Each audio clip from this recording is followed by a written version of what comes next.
નમસ્કાર મારા વહાલા ગુજરાતી મિત્રો, જાગો જોગી જાગો ચેનલમાં આપનું સ્વાગત છે.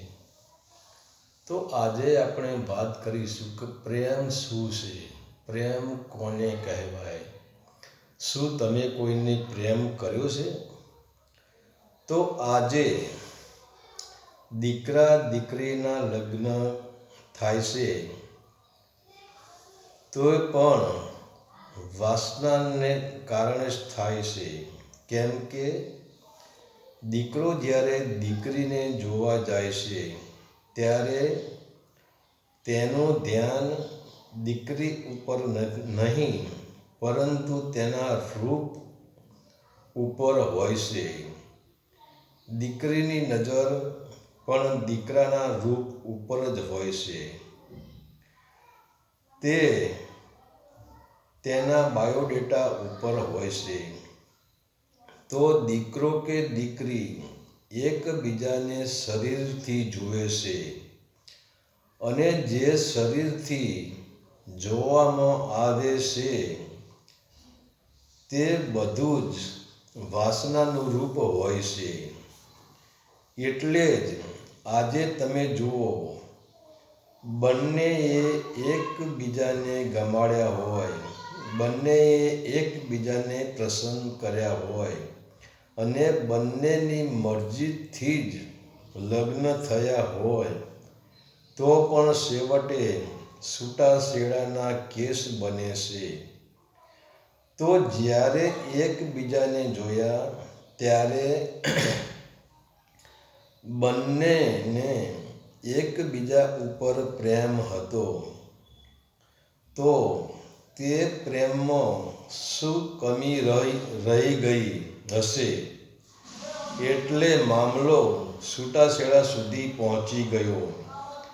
આનું એક જ કારણ છે કે જ્યારે પ્રથમ વખત બંને મળ્યા ત્યારે જ તેમની અંદર સાચો પ્રેમ નહોતો, વાસનાથી જ ભરેલો પ્રેમ હતો, ભેળસેળવાળો પ્રેમ હતો.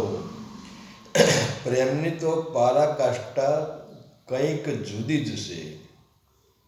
કારણ કે વાસના ઠોસ સ્વરૂપ છે, ઘન સ્વરૂપ છે. જેમ બરફના ટુકડા તમે પાસે રાખશો પરંતુ બંને બરફનું ઘન એટલે કે ઠોસ રૂપ એક થઈ શકતું નથી. બંને ટુકડા એકબીજાને મળી શકતા નથી. પરંતુ તે બંને બરફના ટુકડામાંથી જ્યારે પાણી નીકળે છે એટલે પાણી એક થઈ જાય છે. પછી આપણે તે પાણીને ઓળખી શકતા નથી કે આ પાણી કયા બરફના ટુકડાનું પાણી છે અને તેને જુદું પણ પાડી શકતા નથી. કેમ કે તે ઠોસ મટીને તરલ થઈ ગયું છે, તે ઘન મટીને પ્રવાહી થઈ ગયું છે. તેવી જ રીતે આપણે બરફના ટુકડાની જેમ બે ઠોસ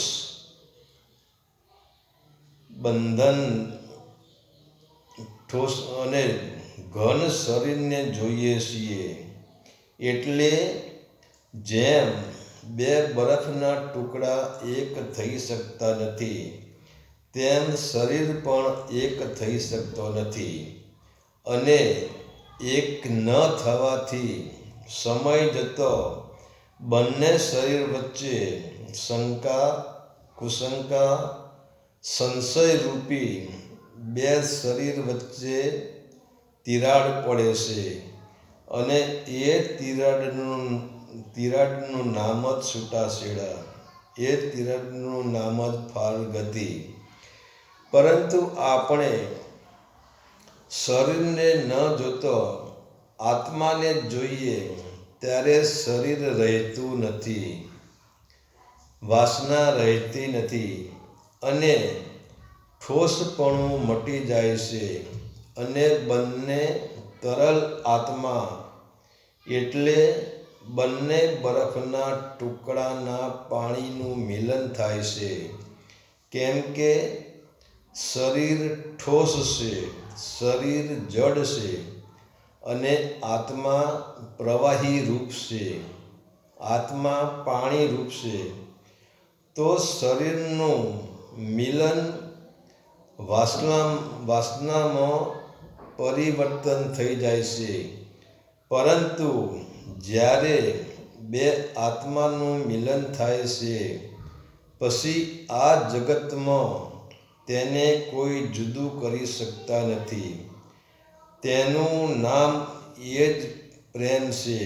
બાકી સંસારના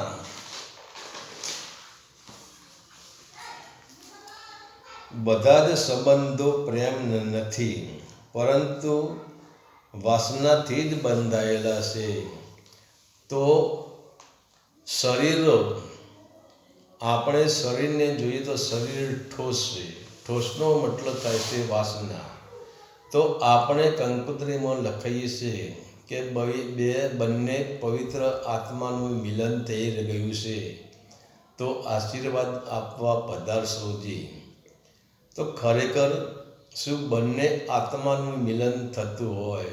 બંને આત્મા જ ચોરીમાં 4 ફેરા ફરતા હોય તો પછી છૂટાછેડાની વાત જ ક્યાં આવે છે? પરંતુ જેમ બે બરફના ટુકડા ભેગા થઈ શકતા નથી, બેના વચ્ચે તિરાડ રહે છે, એવી જ રીતે કોઈ દિવસ બંને શરીર ભેગા થઈ શકતા નથી. કારણ કે શરીર એ જ વાસના છે. હરિ ઓમ તત્સત. આદેશના પ્રણામ.